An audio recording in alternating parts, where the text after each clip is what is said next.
All right, and we are live. Welcome everybody to day 3 of TBRCon 2025, and thank you so much for joining us for this panel on what is the future of dystopian sci-fi.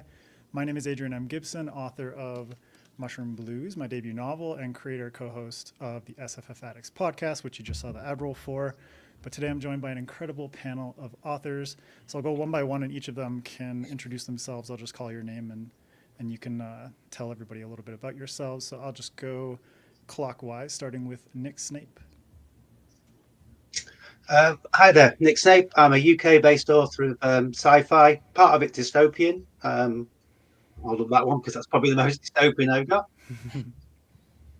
I'm just getting a bit of feedback on here. Don't know if anybody else is. No. Just me, just on echo. Okay, so I'll try again. So basically, the Scorching books are set in a future world where we do have aliens on our planet at the time who are taking control. Awesome. Well, thank you, Nick. And Sierra Beker. Hi, everybody. My name is Sierra Beker, and I'm joining you from Oakland, California, or Lonely Land, California. And I am a Oakland-based writer and immersive designer, and my book is What a Fish Looks Like, which is a dystopian fiction in queer mutated fairy tales coming out from Stelliform Press in the fall. Very cool. Lots of awesome stuff coming from Stelliform Press lately. All right, and then Brenda Peynado. Hi, I'm Brenda Peynado. I am a Dominican-American writer of, my two books are The Rock Eaters, which is a short story collection, and the latest one is Time's Agent, which is about a time scientist who, she's an anthropologist, and she makes a mistake as she's researching tiny pocket worlds displaced by time, and ends up having a time jump to the future where things are very changed. And she gets one last mission to redeem herself and all of her mistakes. Awesome. And I saw you got nominated for Philip K. Dick Award, so congrats on that. Yes, thank you. Very cool. And Rebecca Campbell. My name is Rebecca Campbell. I'm a Canadian writer, mostly like literary science fiction. I read a lot about climate change, and probably my most dystopian project was Arboreality. It won the Le Guin Prize a couple of years ago. And it was me doing exposure prevention response therapy by imagining climate change in the place where I grew up on Vancouver Island. That was published by Stelliform Press too, and everybody should look to Stelliform Press for amazing futures. Weird stuff, but cool stuff. Weird, beautiful, strange, occasionally hopeful, often hopeful futures. And I have a collection of short stories that kind of explores climate change and extractionist settlement logging in the same part of the world, Vancouver Island, the Salish Sea. That's coming out from Stelliform Press later this year. So very cool. There's my bona fides. Nice. And Suyi Davies Okungbowa, can you tell everyone a bit about yourself? Hi, everyone. I'm Suyi. I am joining you this morning from Ottawa in Canada. I am Nigerian-born author of speculative fiction. I've pretty much written everything across the board. So you probably are familiar with like my epic fantasy novels, which this art is from. The first in the trilogy is called Son of the Storm. But my latest book is science fiction, could be thought of as dystopian. It's called Lost Dark Dreaming, and it's out from Tor.com. It's been out since May 2024. It discusses many things, including climate change, and it's really about 5 towers that are built in the middle of the ocean off the coast of West Africa after a series of floodings have made the cities on that coast uninhabitable. It mixes mythology and science fiction and multiple things. But pretty much it embodies my work, which is really just all across the spectrum. Very cool. And my novel Mushroom Blues, I don't have anything else, but this one is very much dystopian, but set in a secondary world city inhabited by mushroom people. Colonialist themes, imperialism, and basically humans who invade the city of mushroom people and the relationship between humans and nature through this sort of dystopian lens, but all of it wrapped around murder mystery, sort of police procedural framework. Nick is back. Good. So I figured I would get into everyone's personal relationships with dystopian fiction, both as sort of readers and consumers, and what connected you to sort of dystopian fiction from the get-go. We'll start with Sier. I love this question. So I'd like to shout out my anxiety disorder that is always really good at creating there's a little TMI, but here we go, about creating like possibilities out of nowhere. Even as a kid, I was like, well, what if Windex became sentient? It made us all transparent. But then what that did was it made me want to read these books where like, okay, well, this happens, and then what do the kids do? They band together, they make a blanket fort. And sort of secondarily, I'm sort of toying with this idea of dystopian fiction as kind of a Trojan horse for its opposite, kind of a utopian imagining. And I am curious because a lot of us sort of experience this idea of institutions failing us. And I'm curious about dystopian fiction as a way of like confirming that for us, and also of preserving and encoding this wisdom for a future, like how we take care of each other. Blanket forts. Very cool. Brenda, what about you?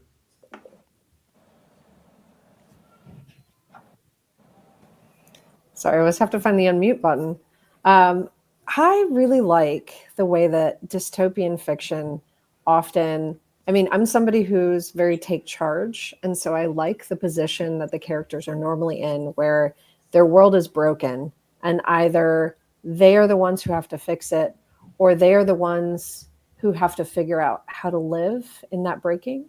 And I just really love that feeling of a character who's both accepted the breaking of their world, even when they resist it, they're sort of moved past that breaking, and then they're like, how am I going to figure out how to live meaningfully, or repair, or do whatever it is that needs to be done to find a life here. And I think that's so often the way I feel as a person, that instantly I just imagine myself in those characters' shoes.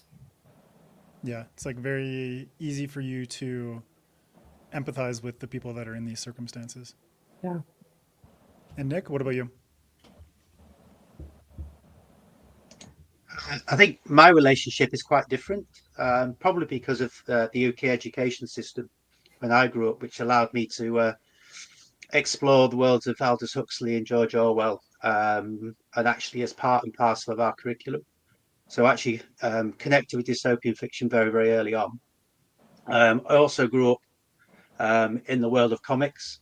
2000 AD was one of our specialist comic areas, which had a lot of dystopian elements to it, and was designed to make you think amongst all the madness of that type of thing.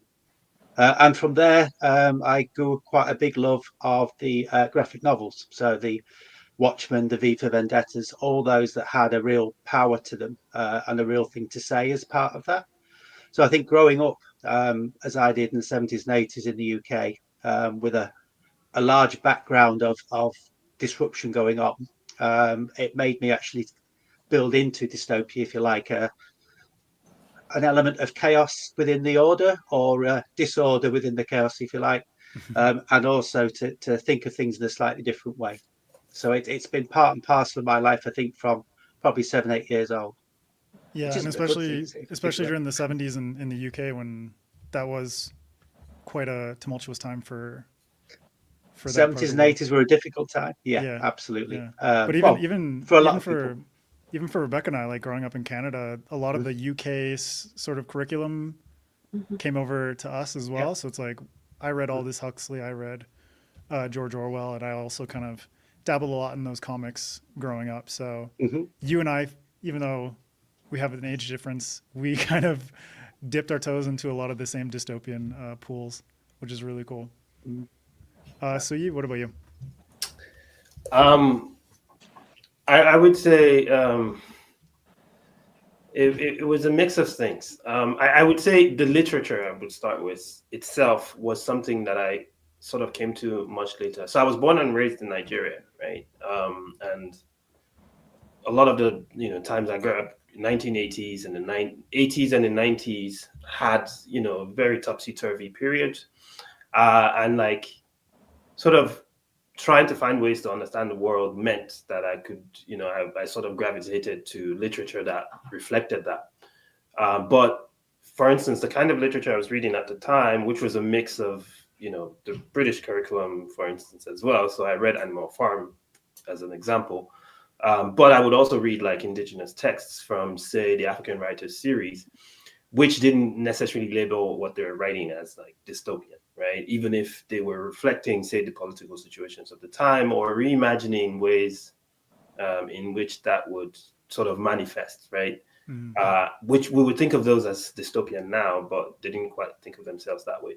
But yes, I did gravitate toward those stories because I was thinking, sort of as Brenda said, as like how people were, trying to work through the things that I was seeing. But I think like what I started to think of when I was thinking of the larger, like dominant mainstream storytelling in how we thought about dystopia is when I see something I was witnessing taken to a sort of very specific logical conclusion. So a good example is I remember watching this film called Equilibrium. I think it was Christian Bale, if I have this correctly. Yeah. Sometime like early 2000s that it came out. But it was the premise was pretty much that emotion and artistic sort of like expression was basically forbidden, and so everyone had to like put down their emotions and like take certain kinds of drugs for that to happen. And of course, like I grew up in a particularly conservative, particularly traditionalist, patriarchal society where, or at least like the spaces I was involved in at the time, where like that was very much the case, even if in like unwritten / unspoken rules where you weren't, as a young man growing up, supposed to show emotion in that same way. So that film therefore was like, oh, this is what this is, but taken to a particularly quote unquote logical conclusion. And it's kind of similar to what drew me to speculative fiction as a whole, where you could actually isolate something and really engage with it. And so dystopia sort of falls in, I think it's doing the same thing just in a different way. And that's kind of like what drew me to it.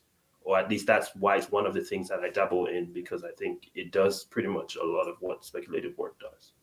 Completely agree. And Gun Fu, I think it was called Gun Kata. Is that what it was called in that film? Yeah, it did have some of that, the John Wick type Gun Fu. Yeah, it did have that. Like martial arts mixed with guns. Yeah. Deep cut though with Equilibrium. That was a good movie. And Rebecca, we'll get your take on this as well, your relationship with dystopian fiction and dystopia in general.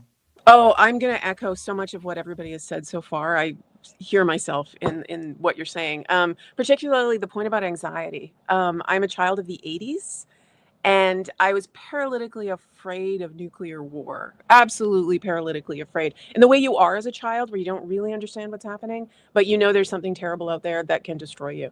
And the curriculum you're talking about, because 1984, Brave New World, Lord of the Flies, all of those like post Second World War British writers. John Wyndham's The Chrysalids was also on the curriculum when I was in junior high school. And so many of them are doing exactly what you're talking about, that kind of taking a recognizable element from our own culture and pushing it to that logical extreme, and just how powerful that is to get us to think about the implications of what we do. And to sort of go back to my point about fear being a huge part of that 80s childhood I had. So I mentioned exposure response prevention therapy. So a lot of my draw towards dystopian apocalyptic fiction, I think, was an attempt to understand my own fear there. And so I think good dystopian fiction does also what really good horror fiction does, in that it's the grappling with the thing that is at the heart of human anxiety and fear, and grappling with those very particular fears that a writer will have. And I think that's also what you respond to as a reader. Your anxiety about control, your anxiety about safety, your anxiety about all the many, many ways we're vulnerable. And I think dystopian fiction writes that on a sort of collective social level that's really powerful. What if everybody was afraid of the same thing I'm afraid of? in the thread earlier, I was talking about Watership Down as another core text of my childhood, up there with a lot of others. But how much that dystopia is driven by an understanding about what the characters as rabbits are afraid of, and it's predators and it's a lack of control, right? Mm-hmm. And all the dystopias that emerge in that story are predicated on limiting those fears or controlling those fears. So yeah, fear and a desire to understand that fear is probably what brought me to dystopian fiction. And I think that's a fundamental aspect of why dystopia kind of took shape to begin with, because like researching into this, like I wrote papers on dystopia in university. And so that brought me to this understanding of like, holy shit, dystopia kind of finds its roots in things like the French Revolution, where exactly what you're saying, Rebecca, there are so many fundamental societal concerns around fear and control and the ways in which life around people who were living in France during the French Revolution were dealing and grappling with a sense of disconnect from what they had once known, and not there's kind of like this liminal space of chaos where they're unsure of what the future holds for them. And I think dystopian fiction really works well to, from a writer's level, being able to personally figure out how we feel about these kinds of situations and these sorts of life circumstances. And then from a reader level, being able to connect with characters who are going through those kinds of situations as well. And so I think it'd be good for us to sort of, you know, since we're looking at the future of sci-fi dystopia, to also kind of pay attention to its past and its history, how it got to where we are today. I mentioned the French Revolution, but I think the 20th century was really foundational for what we today understand as dystopian fiction, especially with the ways in which authors were grappling with things like National Socialism, with communism and totalitarian governments, world wars, and these really expansive, devastating situations that affected millions and millions of people all over the world. So for each of you personally, I'll get your take on sort of what you think of the progression of dystopian fiction over time and how it kind of fits into the relevance of today's contemporary landscape. If anyone has some thoughts and wants to go first, you can raise your hand. Okay, Seer, we'll go with you. No, she's pointing the other. You're pointing at me? I'm the moderator. I'm pointing at Brenda, who also had a hand up. Okay, Brenda, go for it. But Brenda, you're on mute. I think Seer probably has smarter things to say about it than me. But one of the things that sort of startles me about the way that we use dystopias as a way to focus our anxiety versus the way we use apocalyptic fiction, where apocalyptic fiction is very concerned with the fact that the apocalypse happened and sort of the shock of the apocalypse, versus dystopias that have to a certain extent accepted the breaking of the world and moved beyond it to a certain extent. There might be anger, there might be, a feeling that things are not right or that other things are possible, but there is to a certain extent an acceptance of the world is broken. And I think so much of our psychology, there's a difference between those two modes where we read apocalyptic fiction for that shock of, I can't believe this happened. Mm-hmm. And I think there was a lot of World War II fiction, even when it's not science fiction, or World War I fiction, even when it's not labeled as science fiction, is apocalyptic fiction to a certain extent. Like this apocalypse that happens to be real, a real war, the shock that it happened. And then the post-apocalyptic fiction, the dystopias, sort of interested in, it happened. We've sort of moved past that denial, but now we're we don't know our way forward out of this place. And one of the things that dystopias does really well is either give us a landscape of horribleness, but horribleness with either, on the one hand, this lawlessness and disorder, which just makes it, I won't say easier for an individual to come and clean up the mess, but it gives sort of a fresh landscape. Like when everything is ruined and everything is in rubble, of course an individual can walk through this like eradicated landscape. And then on the other hand, there's those dystopias where like the government is so rigid. Like there is a government, there is some kind of order, but it's so rigid in the way that it's sort of set up its rules in its society that of course it's prime for the breaking, because like it was so fragile to begin with. So I think dystopias is really set up to be a sort of like play space for, and then how do we find our way out? Even if out doesn't look like a perfect society or a utopia, what is the way forward even while we live in the rubble? So I think that's what to me calls to us so much, you know, over history, is every time there's a breaking, and then we reach that point of psychology when we're a little bit past just the fact that it's happened. Like climate change is coming. We're past the point where we're writing sort of the apocalyptic fiction about climate change, I think. Or at least a lot of writers are past that stage. And now we're into the stage of like, how do we find our way forward when, you know, when climate change has finally reached its inevitable conclusions or downwave? Yeah, and it's like in that post-psychological kind of breaking point, I think dystopia does a really good job of like focusing on individuals and kind of bringing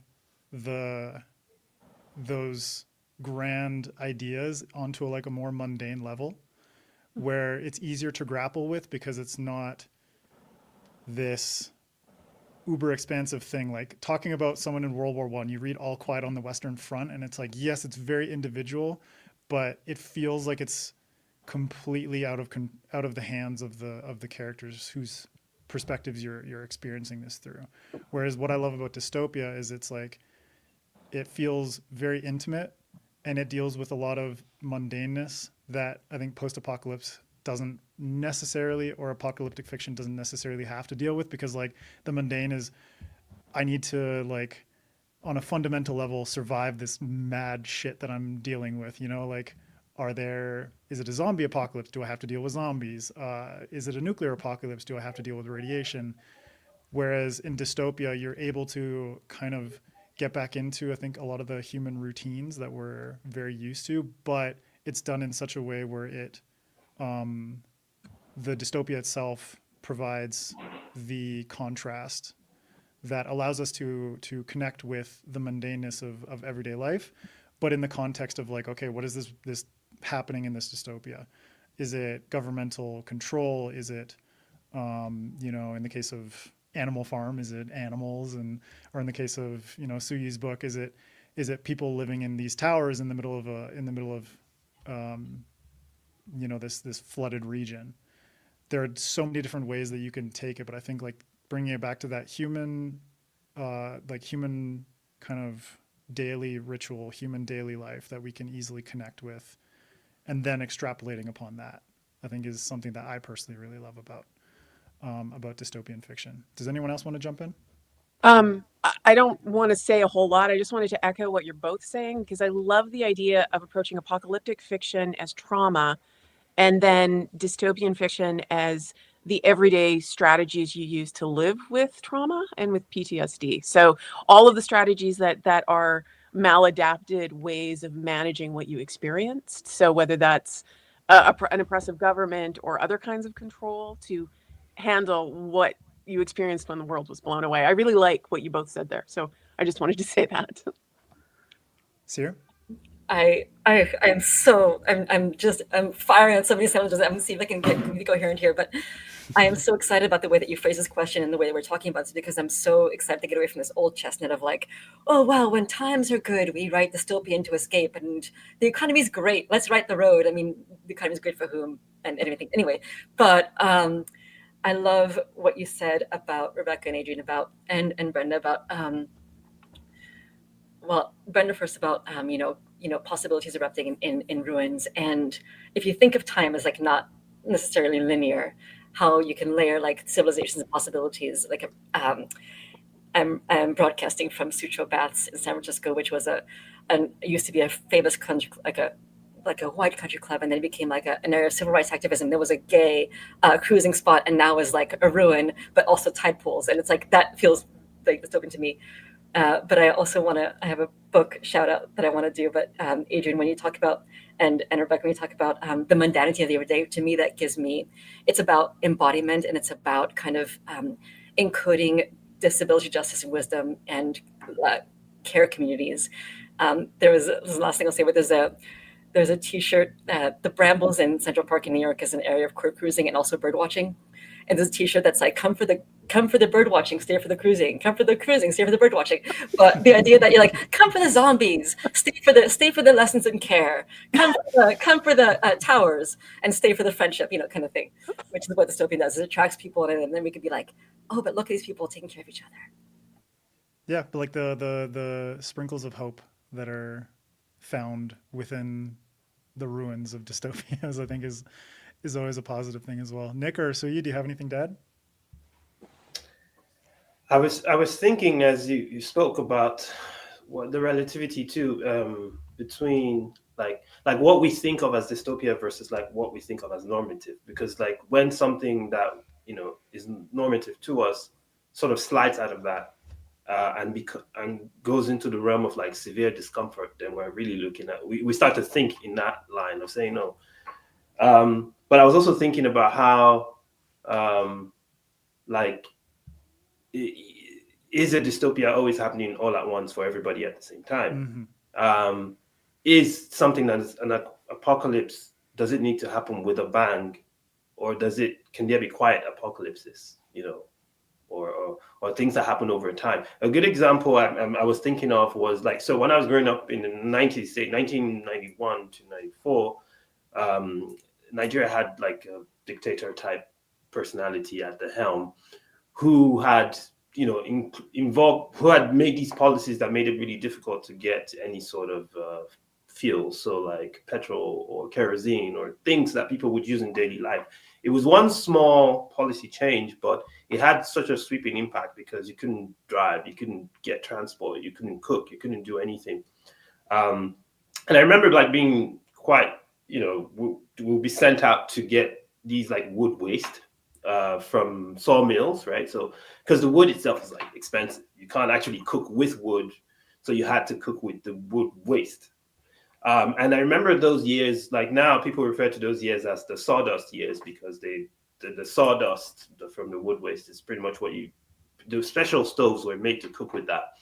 And when I think back, it's like a very dystopic time, relatively, because I'm like, that was brutal, but none of it was very like loud, right? It just happened. It was just a thing. Mm-hmm. But here's the part. Even after that, like when I, became an adult and I traveled to multiple parts of the country, I found that those stoves were still in use in multiple places where people still cooked with the sawdust stoves because that was all they could afford. But they didn't think they were living in a dystopia, technically. They just saw it as like everyday, living. So I was really, I'm really thinking about like, is dystopia more of like how much of it is structural, how much of it is an experience that is mm-hmm. manifesting individually, how much of it is dependent on privilege, access, things like that. And if it just, is it possible to be living in a dystopia where the person standing next to you is not, a good example is The City and the City, I think, is a novel that sort of discusses this, where it's like two ways of living, but one of them is not the same as the other, even if they're living side by side in the same city, something like that. But anyway, that's really where my thought was at, and how I was thinking about the progression of dystopia in terms of the literature or the literary canon. I often have never really been like on the same level as like the sweeping versions of it. I'm more like in the how is it experienced version. So again, I'm very much in the same vein as you folks, thinking about like the sort of the individual, the domestic, the small things. Yeah, it's kind of like a sweeping dystopia versus creeping dystopia, where the creep, like the thing that you mentioned about sawdust, which is really tragic to kind of hear about, but also think that people live through that. but then you find that it's kind of become normalized. And there's this thing in a lot of dystopic fiction, which I really think helps the impact of the genre, is the ways in which people become normalized to certain situations. And that normalization happens over a long period of time, but once it sets in, it's very hard. It's like I have two young boys, and it's like talking to my parents and my wife's parents about the ways in which they raise their kids. And it's like the ways that parents think about raising their kids changes over time, but it's a very slow progression. But when you have these two groups of people who are in completely different mindsets, then it becomes very obvious. Then there's like a very clear contrast of like, yeah, I'm not going to do that anymore. Just very straight up, like, I love you guys and thank you for raising me, but we have new perspectives on how to do things as parents. And in dystopias, it's very, there's a very beautiful contrast and evocative contrast that can happen between a character who kind of steps outside of the norms of the collective as a way of showing very clearly, these are the ways in which this dystopia is broken. These are the ways in which these normalized practices are broken. And I think that's something else that I absolutely adore about dystopia, is its ability to show how adaptable humans are for good and for bad. And our psychology is one of the strongest forms of adaptation that humans have, to take something like trauma and be like, over time, potentially rationalize it in such a way where it becomes suppressed, and the trauma itself becomes suppressed in such a way that you don't really think of it as such a defining thing. But then at the same time, psychology is able to take those suppressed emotions and reshape them in ways that can provide healing and positivity at the same time. So there's so much flexibility, I think, in how dystopia reflects human psychology in that regard. Nick, do you have anything to add before we move on?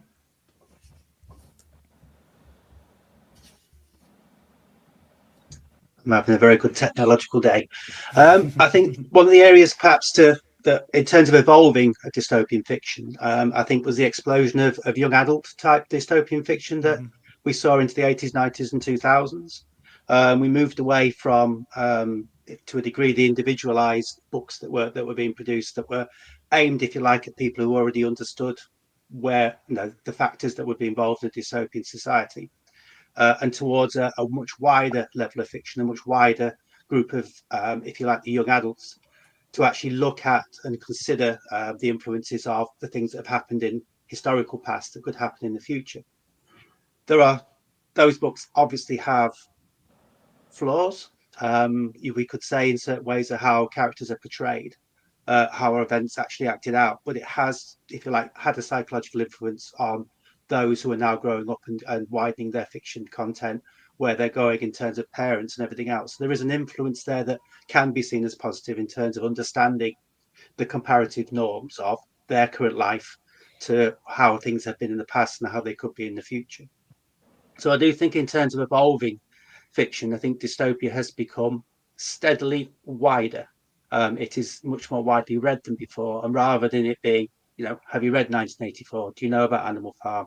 Have you read Fahrenheit 451? It's becoming a much wider accessible genre for people to actually consider. And then we can take in the idea of trauma and having dystopian backgrounds that I feel like are a backdrop for things to play out on, when you can have such a wide backdrop against something that's dystopian, that actually the influences of moving that into a wider audience are quite an interesting factor long term. And it's where you target that audience as an author is quite interesting as well, because dystopian fiction, I think in many ways, preaches the wrong word, but it targets the ones who already understand what you're writing about. And it's how you develop those factors into your books that actually have an influence, because dystopia has got to have a massive influence in terms of how people think about the future based on the events in the past. So that's just my take on it. At the same time, like I think there are sort of transcendent moments where that the accessibility thing, what you said about dystopia for certain audiences who probably are already aware of dystopia and the meaning and significance that it has. Yeah. But then you look at something that's like much broader cultural influence, like Hunger Games, for instance, where I think medium definitely plays a role in projecting the themes of dystopia farther outward than it could ever go. I mean, like my first introductions to dystopia, like honestly, weren't books; it was anime. Like Ghost in the Shell. There's an anime from I think 2001 called Metropolis, which is brilliant, just like an absolutely brilliant anime. It's super weird, but those were very sort of, for me at the age of, like 10, which is probably too young for me to be watching that kind of stuff, but it made me very aware of like, or going from like to Frozen. Oh, did I cut out for a second? Please. Okay. He did. Going from like Dragon Ball Z and Pokemon to something like Ghost in the Shell is a huge leap, especially thematically and content wise and everything like that. But I think the fact that dystopia transcends just fiction is very is a hopeful thing from my perspective in terms of the ways in which these kinds of messages can get across to people. It's not just fiction. People can. I know a lot of younger kids who are really into anime these days. A lot of people who love films. If you love cyberpunk, that's sort of like another avenue for getting in there into the world of dystopia.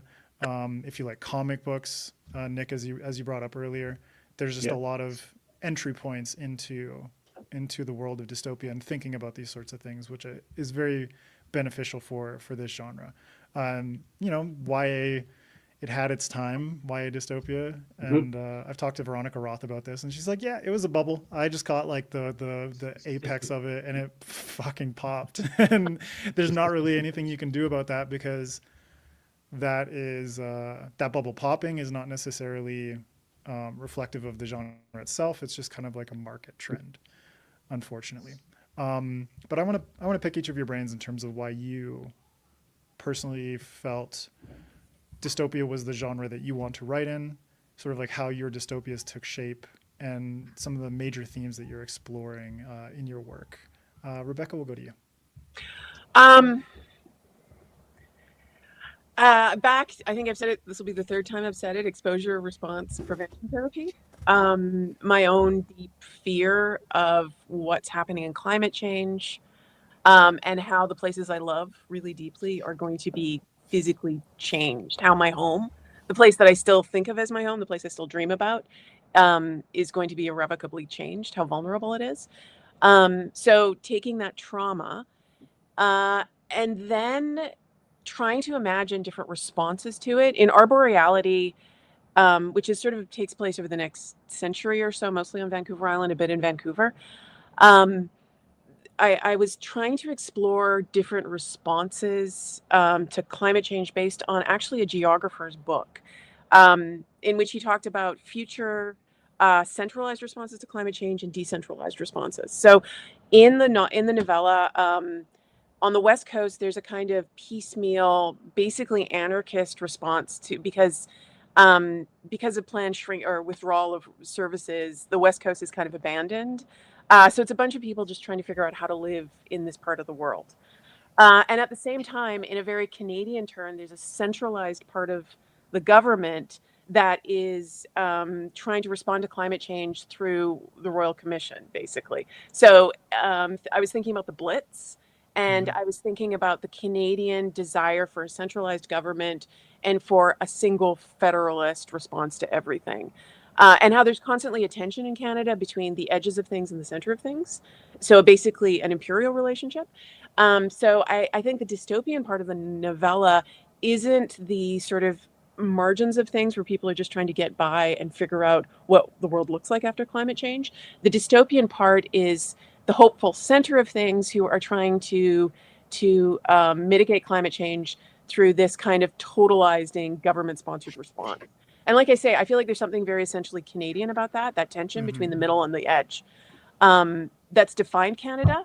And so I was taking something that was in Canada and kind of pushing it to a dystopian future, or imagining dystopian possibilities in the way Canada does things and its relationship to empire, basically. Yeah. And so that really informed the kind of world that I built, looking at what Canada is now, what Canada has been in the past, and our love of giant companies and crown corporations versus the local response and the regional response.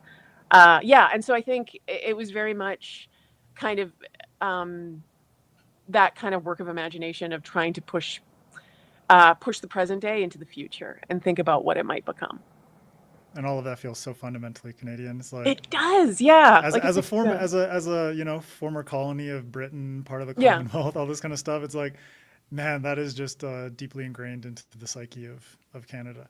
Yeah, and I mean, I don't even think we're post-colonial, because we still have that idea that the center is the most important part of things. We are not post-colonial. There's still something essentially colonial about a lot of parts of Canada. We're always looking back to the middle of things, right? And so I think that is itself dystopian. And if you're an Indigenous person for the last 400 years, it's definitely dystopian.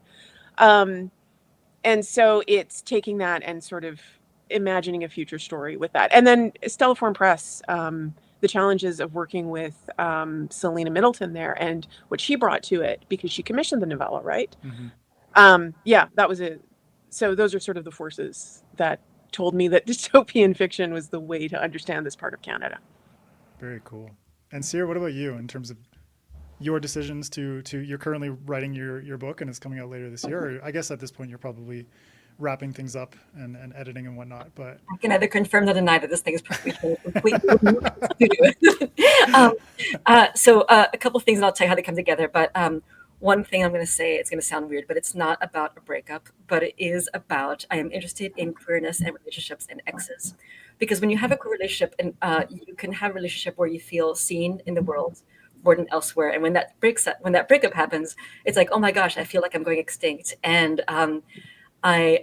but what happens is that we have small communities, so you become exes, and so it becomes weird but different, but you adapt. And I was thinking about that in terms of climate change, how we have to sort of get used to like a messy, weird, new thing. And I was also thinking about the role of memory in climate change. Trying to explain to my stepkid, what an elephant looks like in 10 years, and and that fear. But and I am curious about the imagination that creates like a third possibility. So my titular story is sort of about an ocean paleontologist who had a terrible breakup, and they also are trying to find themselves, and they also are trying to figure out like how to transition, but without being along the binary. And so what they then do is they become a polar bear, as one does out of their sadness. They become they carry a polar bear ghost. So yeah, memory and queerness and exes. I think relationships are kind of like a microcosm of dystopia in and of themselves. It's like, a bad breakup is not far off from a very shitty dystopia. Brenda, what about you? I'm thinking about what Suyi said about quiet apocalypses versus the apocalypses that happen with a bang. There's a book called Slow Violence and the Environmentalism of the Poor by Rob Nixon that I read that talks about how so much of what is happening, with capitalism, with environmentalism, I think he focused most of his book on Latin America and indigenous water rights. But the idea is that so much of what is happening can be so quiet or so slow that it's invisible. And it doesn't even become apparent until it's too late. So things like climate change have been seeded, from the Industrial Revolution on, but a lot of things that are happening sort of on an individual level are things that like one law chips away at it, another law chips away at it. Politics doesn't seem like it's a big deal on the local level. And then these tiny little things chip away, and you don't realize until you open your tap and you have no water. Or some people have water and some people don't, et cetera.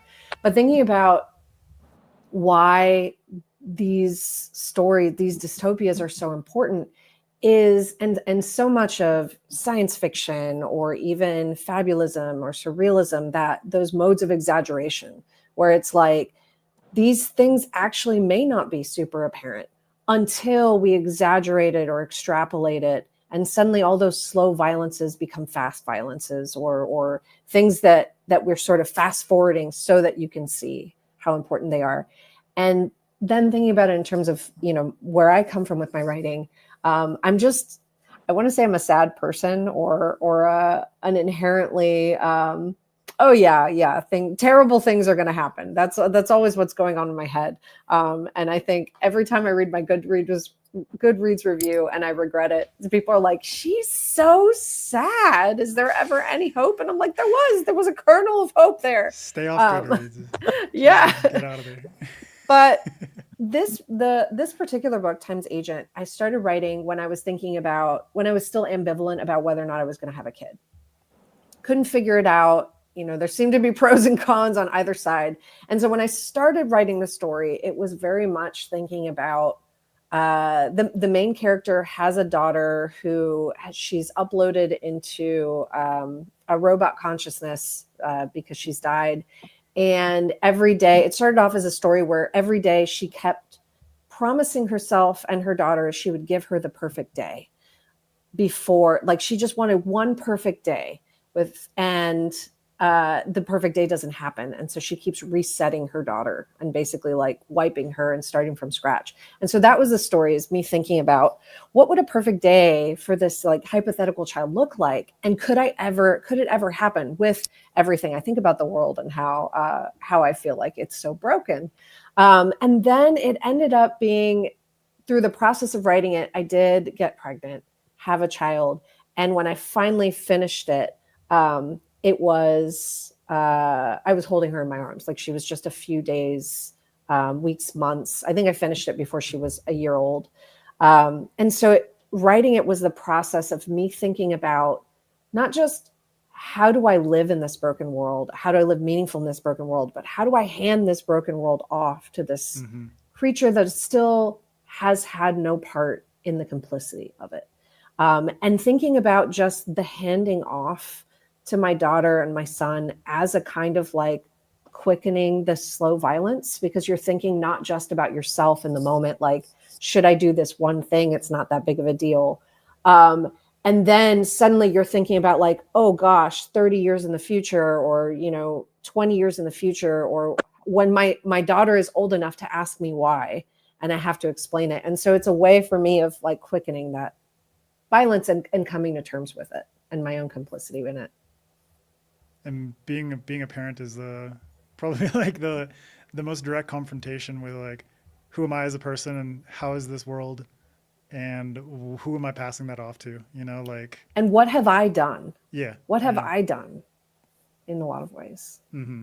And I like living in Ecuador. Like I've seen the sort of water rights abuses and just sort of like the mismanagement and political and legal abuses that have happened in a lot of places in Latin America, but all across the world. Like it's a shit show in a lot of ways, but we try and manage, and using dystopian fiction, I think, is a good way to grapple with a lot of that. Nick, what about you and your work?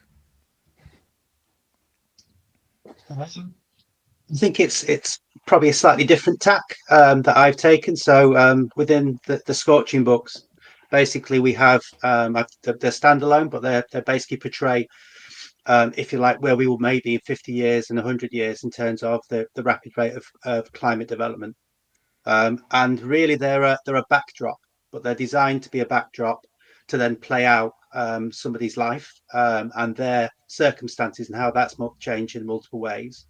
And also in a way to look at early childhood experiences and how that can cause trauma in how the behavior of that person acts out. So in reality, what we have is a world where we have basically the burnout zone, which is around the equator. The number of displaced people that have moved north from there or have not been able to move north from there And then you've got the rotation of the people who are surviving within that environment, those people who still have money, those people who have left. And I took a character from that who has had a stage of trauma, basically moved from their life in an equatorial band down to Brazil. From there, with the rising seas, more trauma in terms of their life being washed away, having to run with gangs, everything that goes with that, before another layer of trauma adds on to that one. So they've got like a stage life they then try to leave behind completely. And what they become, if you like, is to use masks. They use a persona to present themselves to the world. What you see is front facing. That's where my book starts. And basically the idea of that is that you've got somebody who then presents it as a narrator. It's run as a YouTube live stream. And you've got somebody presenting the front while you know, as the reader, there is more going on behind, but you can't quite get to where that lies. And though it runs through as an action orientated book, what you've got is the play out of someone's life against a dystopian backdrop. And what you discover along the way is that, yes, heroes are very different from each other. They can have massive flaws, they can have issues. And what you're expecting through the book, I think, is that you're going to come to some form of success, some form of conclusion. Whereas in reality, what we're leading to is the revealing of are their goals the same, or do they align with what the reader would like them to be? And it's a deliberate attempt to get people to think that you've got this background. What they're going to be doing is fighting for change, but their version of change is very different from what the reader's perception of it might be, because their life experiences are not yours. You may have seen them, you may have read through them, but where does that lead to? Where are those decisions that they make along the way you may not agree with, and you slowly reveal why as you're going along through what in an event is an action sci-fi type scenario. So it's a layered approach as one example, and then the second book in the series is aimed at juxtaposition two different layers. You've got basically a colony ship that's leaving the scorched earth, and you've got basically high society that's with on that ship. They're the only people that could afford it, and those who won a random lottery. And then I've juxtapositioned two characters side by side. One of which is in her 40s, acts as a personal assistant, one in his 18s, looking at the young adult side of things. And I've interwoven their two short stories about their lives on that ship and their discoveries about who they are, what they are, and perhaps what led to the actual climate change in the first place. So the aim of there, again, is to actually think in two different ways. How would two different people perceive their circumstance? One rich and entitled, one just happy to be alive and away from those places. So you've got, again, two different types of and two different levels of their life experiences interacting and the decisions they make. So the books are really generally focused on a very difficult dystopian background where lots of people have been displaced or lost their livelihoods or lost their lives due to climate change, where we're probably heading at the rapid rate that we're going at, but at the same time trying to survive in that environment. And is that survival the choice that we would want them to make, to put the reader into that position? Yeah, and on an individual character level, like having this sort of like comparison contrast to give the reader different perspectives on the same situation. Which is like always like a good aspect of multi-POV. What were you going to say, Nick? And just to also, the way the story works within The World in My Hands is that actually you discover as the reader more than each character does. So you know where the story's going, whereas not necessarily they do. It's just a different way to actually play out and introduce the slow drip feed of reality of how they got there in the first place. Because that's the point of the book. For all the character out to play, for all the thriller or the mystery elements to them, it's actually how did we get there in the first place? How did this happen? And that's if you like, in the story plays out, but it's the background that's important. Very cool. And Suyi, what about you? It's fascinating because I never set out to write dystopia. My work always, well, not always, but my work that has been described as dystopia has often been described back to me by readers or someone.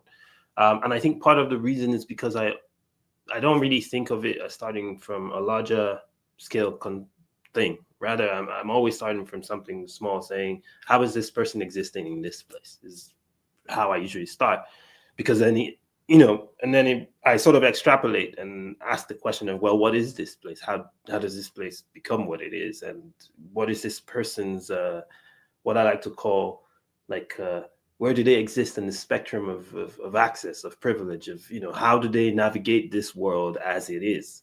And then sometimes the question of how the world came to be is something I answer, but most of the time I'm focused on how that person navigates it, as a window to see how different people navigate this world in different ways.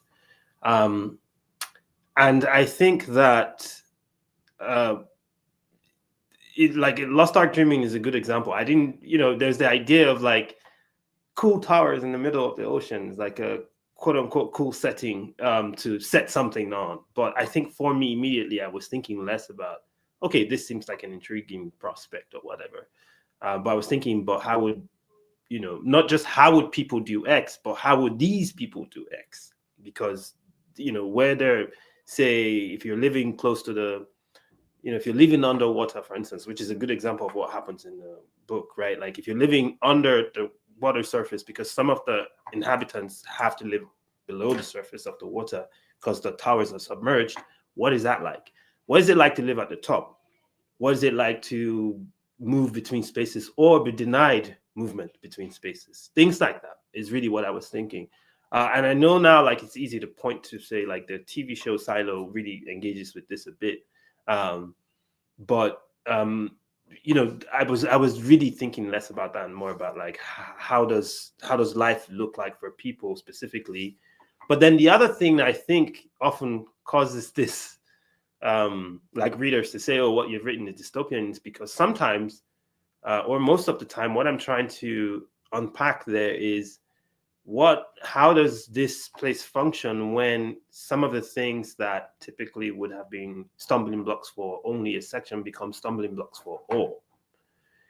So a good example, again, Lost Ark Dreaming is, sure, some people already right now in 2025 Lagos live above water on structures that have to be constructed.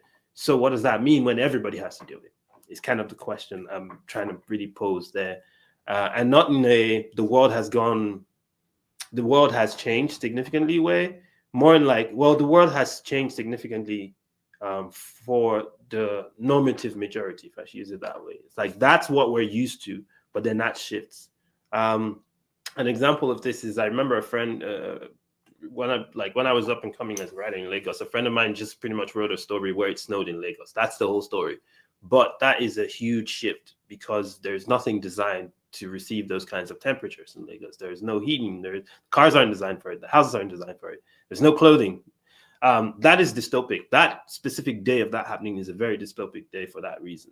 But everyone still wouldn't experience that snow the same way. It's really how it's how I think about it.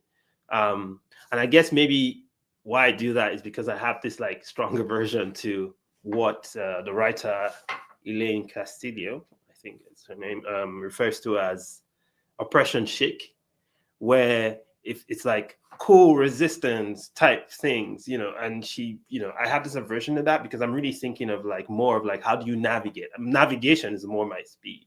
It's like, how do you navigate such a thing? Because I really want to lean into like the hope punkness of it. How do you then navigate this in a way, in the specific way that you exist in this world?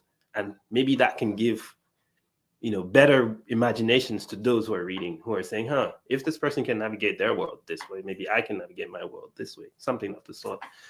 So that's really what I do.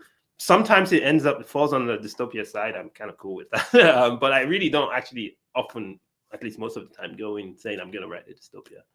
But that's really what draws me to it. That's how I think about it. And that's why the themes that come out of my work come out that way.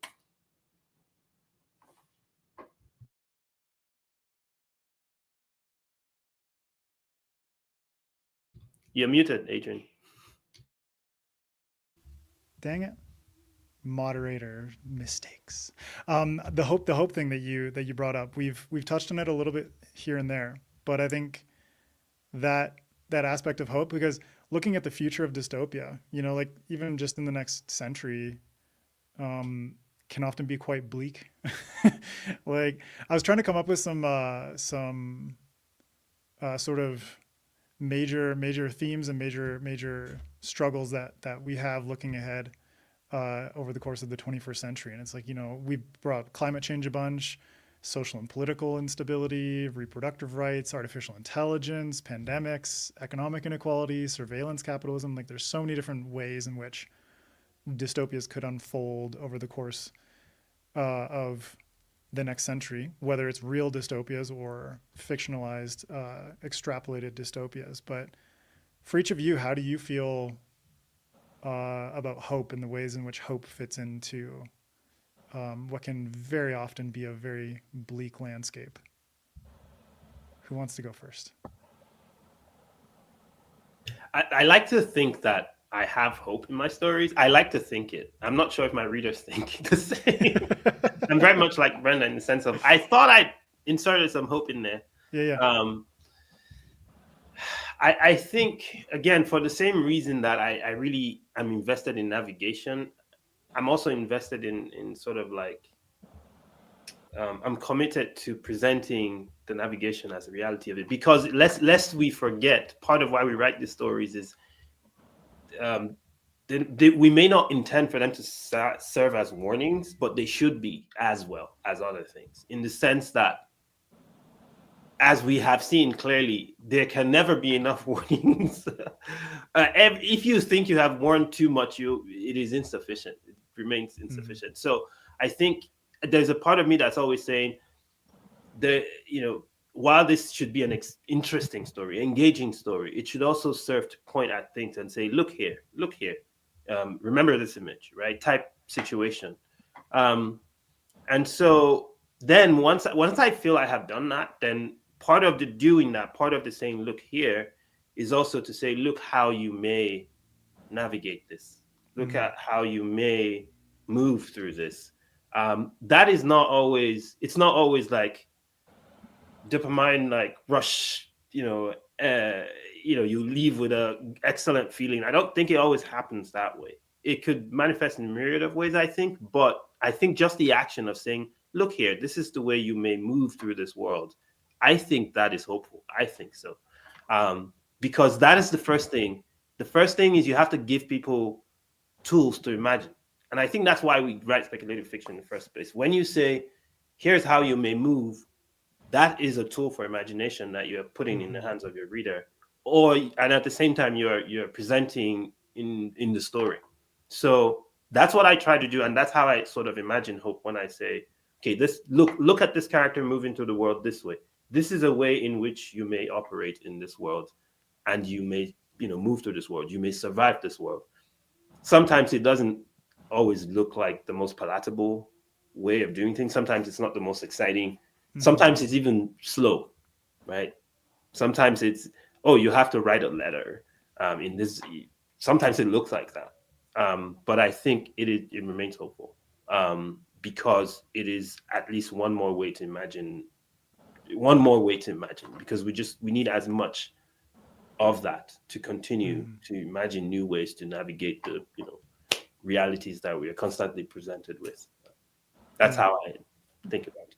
Yeah. And as a parent, I've come to realize that finding hope is looking in the small things more than, big grand representations of hope. Does anyone else want to touch on this?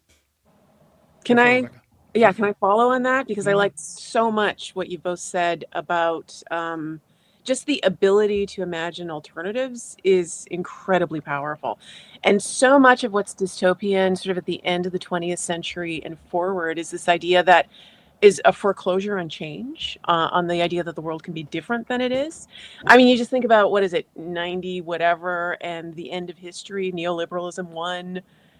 Okay, nobody has to imagine futures anymore because we've done it. Everything's over. You guys just move to the suburbs and we're done.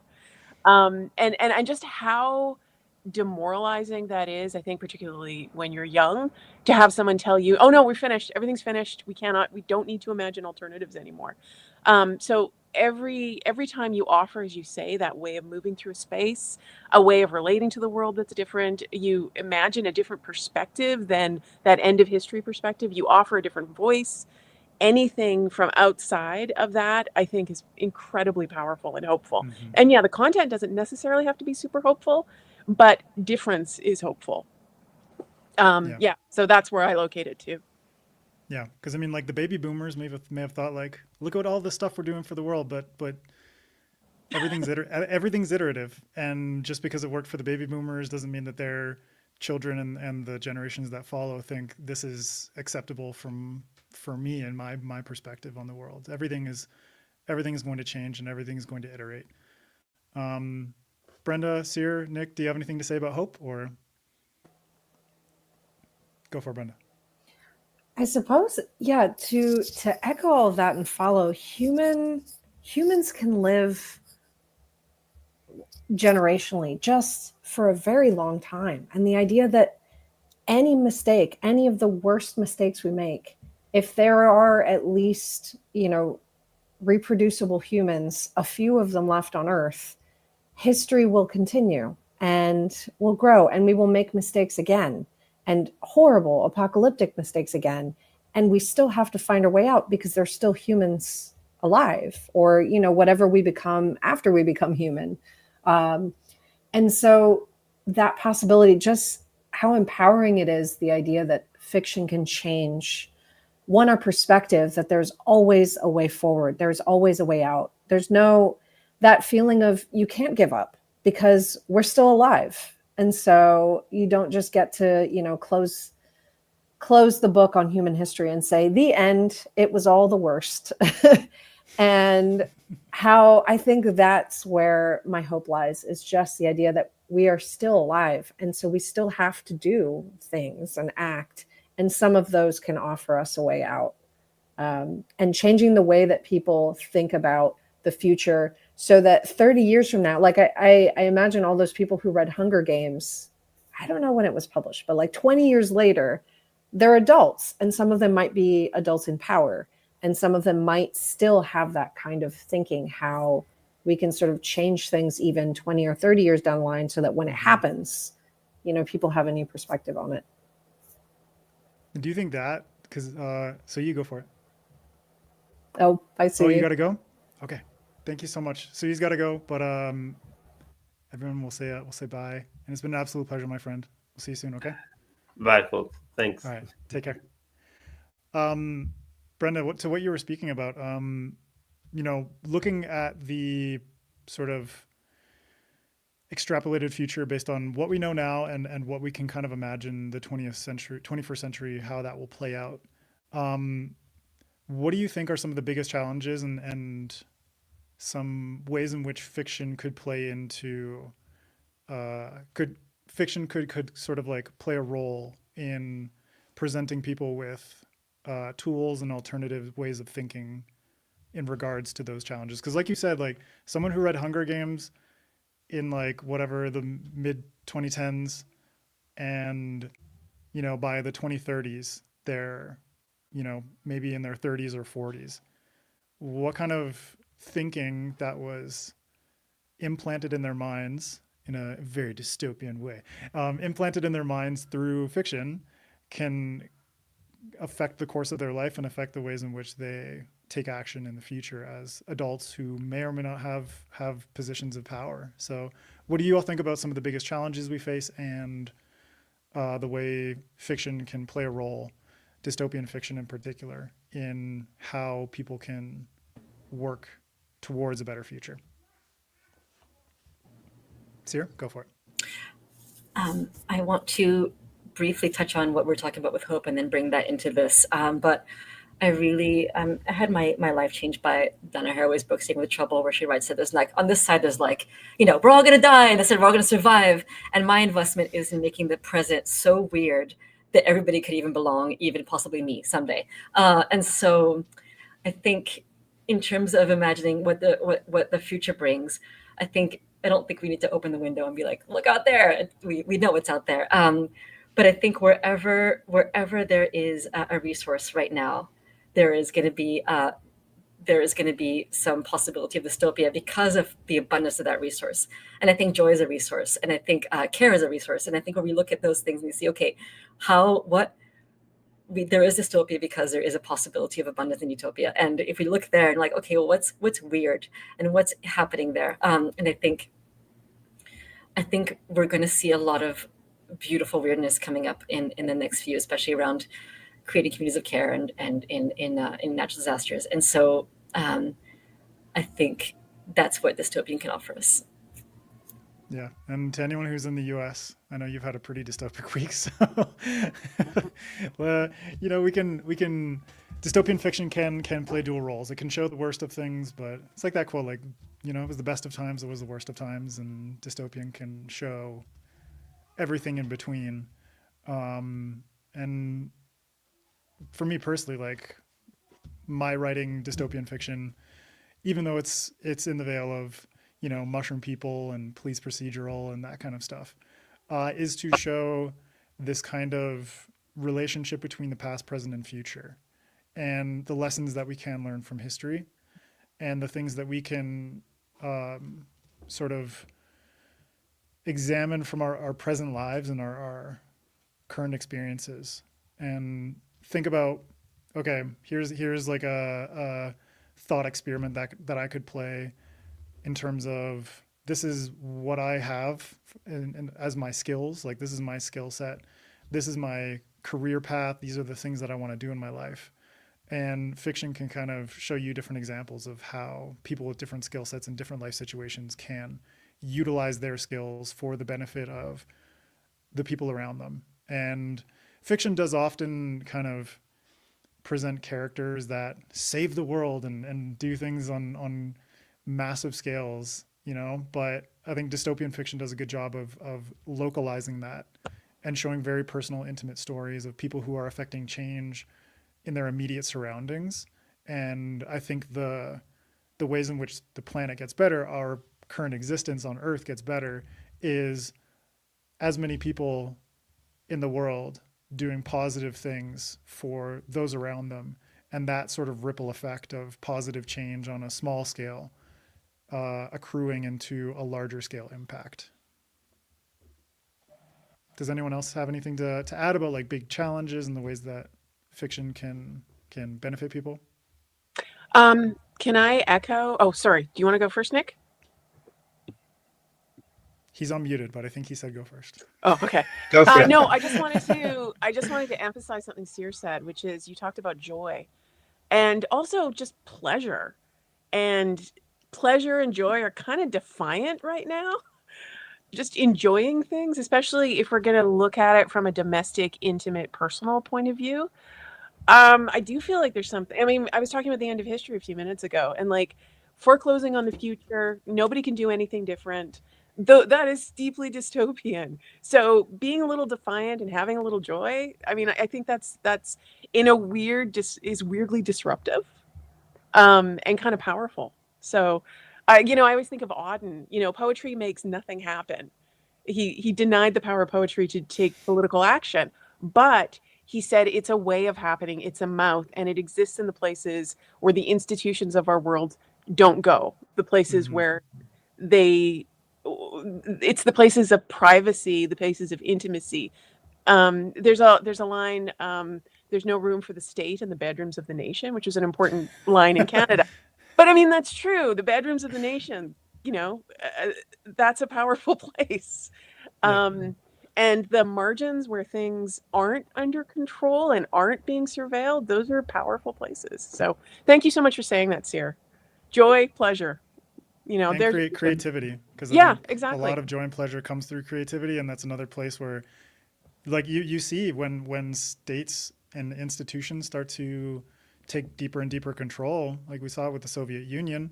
Who did they control? They controlled the role of the intellectual, the role of the creatives, the role of entrepreneurs and people who are able to take joy and pleasure from the things that they create and put out into the world, which then extend more joy and pleasure to the people around. And so I think that question, it's like not just the bedroom, it's also the mind. Yeah. Everyone's own personal bedroom. This little thing up Yeah, here. this place where Yeah.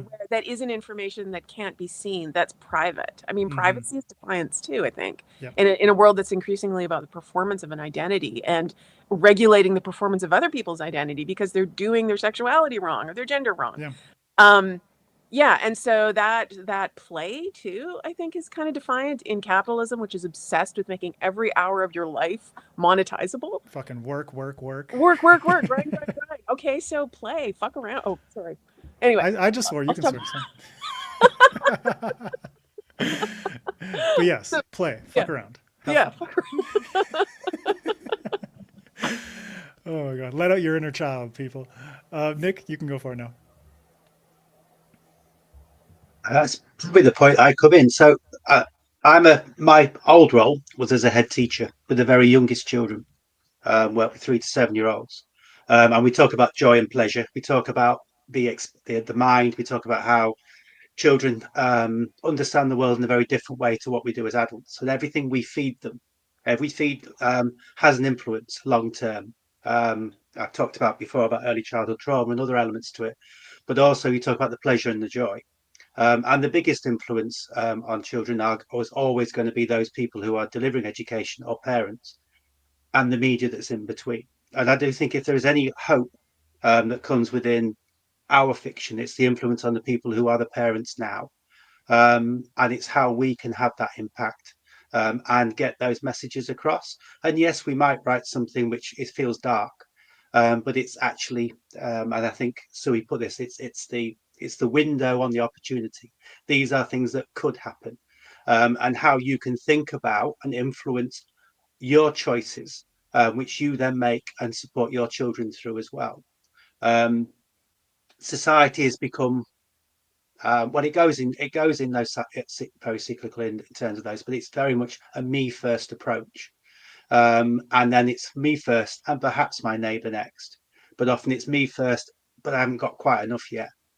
And I could just do it a little bit more, and perhaps I could just have this company or this or that builder, and we have lost that aspect to a degree of how we influence those around us. Children don't lose that influence. They learn it from their environment. They pick it up from in terms of their understanding of the world around them and the influences that they have. So for me, the role of fiction, any type of fiction, is to educate and develop and make the parents think about what they're doing and how they're acting to support their children to maintain that joy and pleasure for as long as possible. There are huge studies about how quickly children lose the ability to question because they're told, we'll talk about that later. No, it's not important. And it's those are the things that we need to keep encouraging in terms of us as the authors that influence the people that then go on to be parents.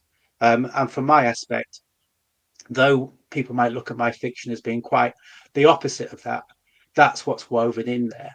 And it's there deliberately to actually say, you need to think about this. You need to think about the actions taken. You need to think as a human why you decided to do what you do. And that's, somebody mentioned creep before. Yeah, that's probably the biggest influence in terms of how I write and what I write, because actually long term the impact is how many times have you met that message, how many times have you seen that message, how often is that going to influence how you act as a parent to your children. That's just from my point of view as an old ex-educator. No, but I connect with that so much because I have a tattoo. Like I tattooed it on myself years and years ago. But it's ask the next question because yes. I think huge. one of the most dystopian things I can think of is society killing your curiosity and your ability to question things, because questioning things is always going to lead to like so you mentioned the windows of opportunity. If that innate ability or that innate confidence to question something is squashed, then that leaves everybody susceptible to control in whatever form it takes. Yep. So I think having that that childhood curiosity, that ability to question, that ability to enjoy the world around us. Because once we stop enjoying the world around us, then that's when hope fizzles out. And I think dystopia, even in dystopia, in dystopian fiction, there is an ability for people to enjoy some aspect of the world around them, and that, for me, gives a lot of hope. And I think we're going to close it out now with a little Q&A section. We got a question here from Kentucky SFF, who's asking about the need to self-publish if dystopian is still a fad. And I think this panel, the participants in this panel directly contradict that need to self-publish, because yes, I self-published, but that was a very conscious choice just based on my skill set and the things that I want to do. Nick, I know you're self-published as well.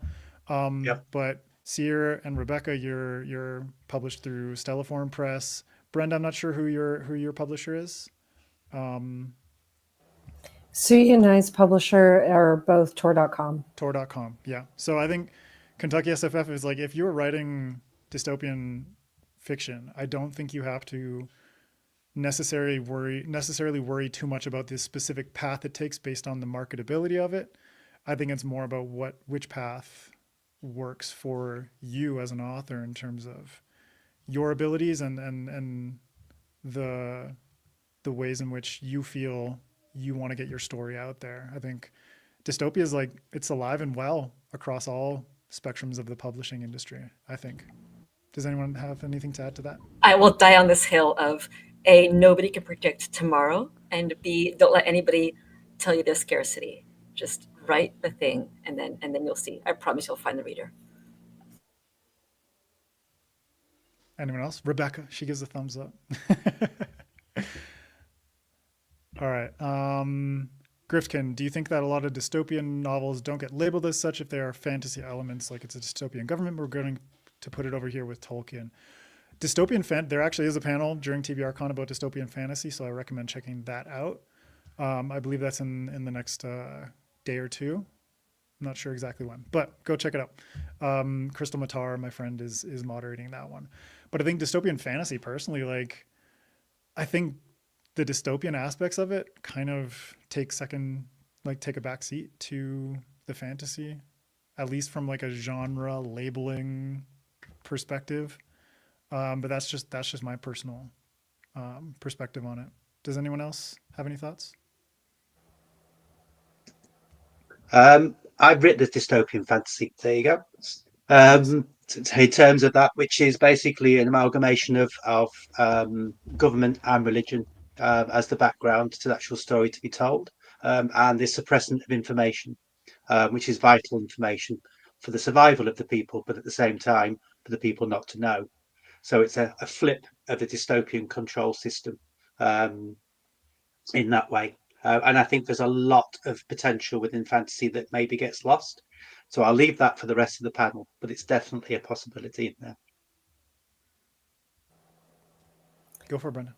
I'll say that I think a lot of fantasy is dystopian fantasy. I mean, so much of feudalism is a dystopia to whoever's living on the other side of power. Yeah. And so much of fantasy is interested in feudalism, not all of it.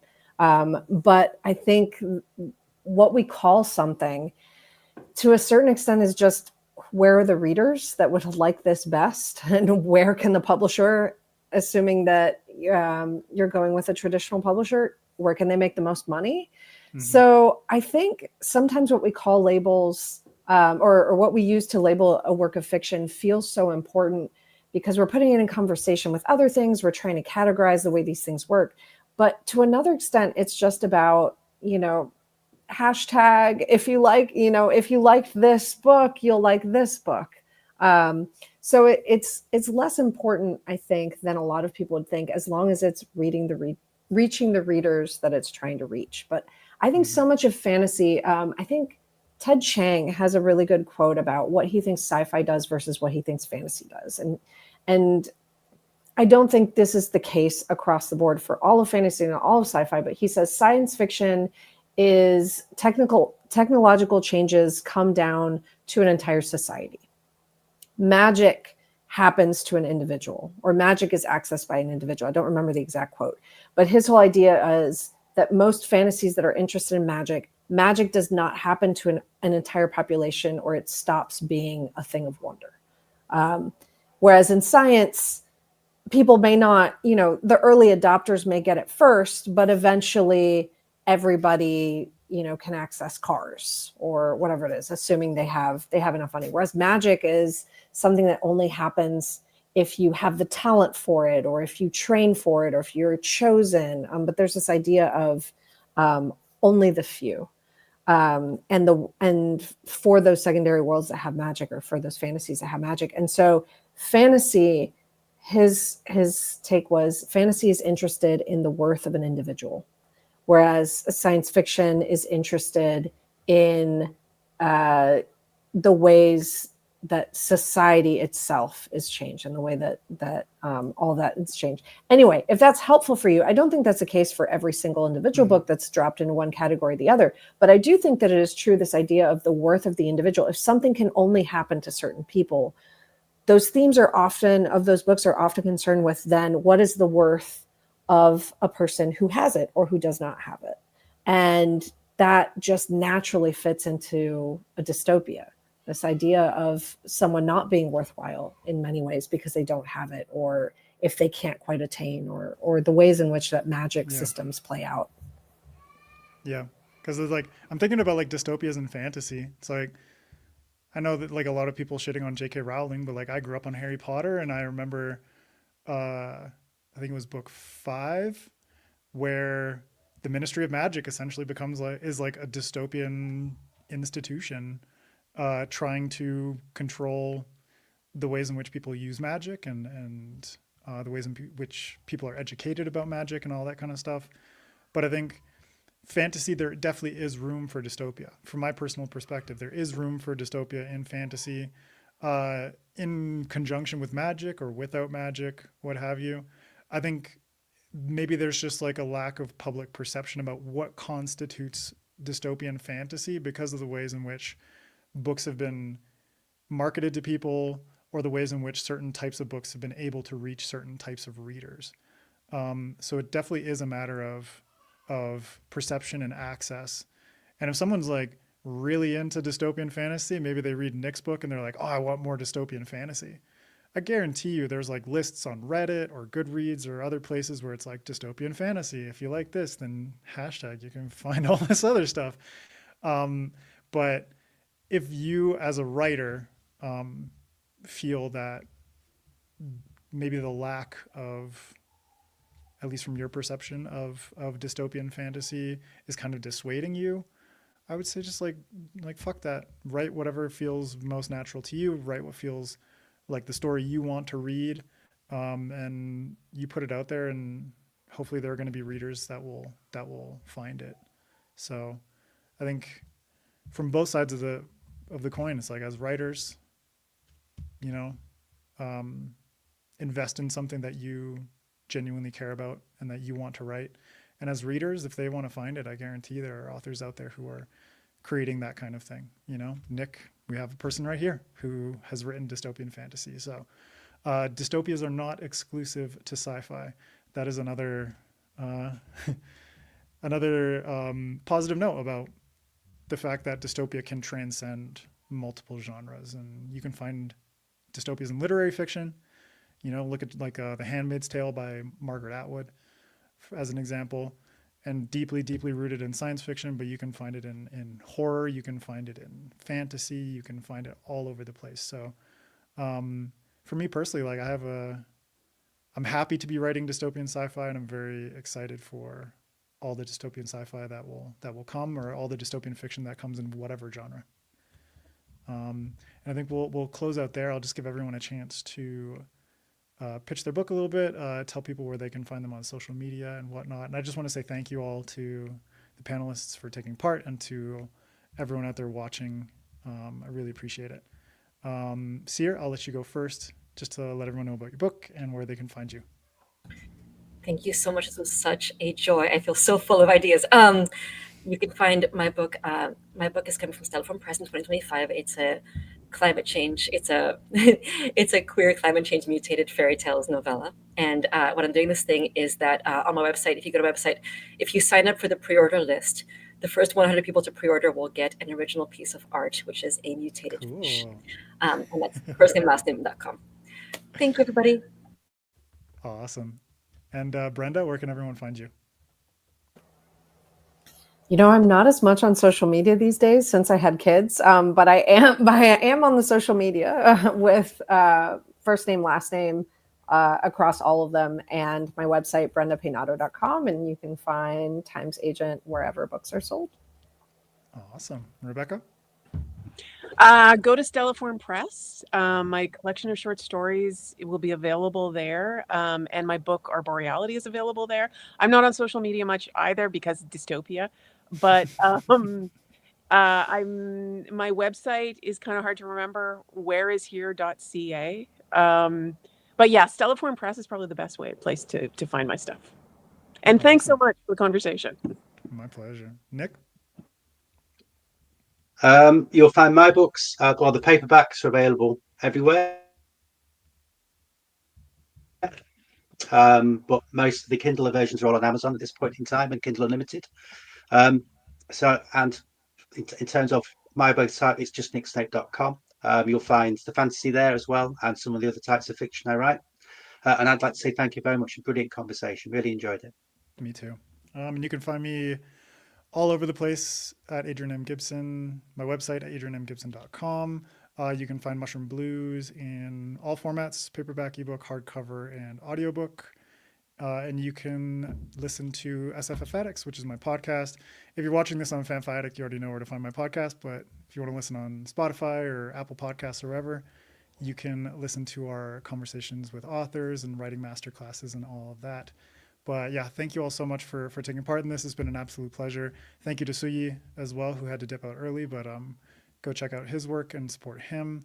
And thank you all for joining us for this. It's been an absolute pleasure, and everyone in the chat's been very lively, so that has definitely added to the joy of this conversation. And we'll leave you with that, joy. We hope you enjoyed this. We hope your day is beautiful and your future is hopeful, and we'll leave it at that. Thank you all so much, and take care.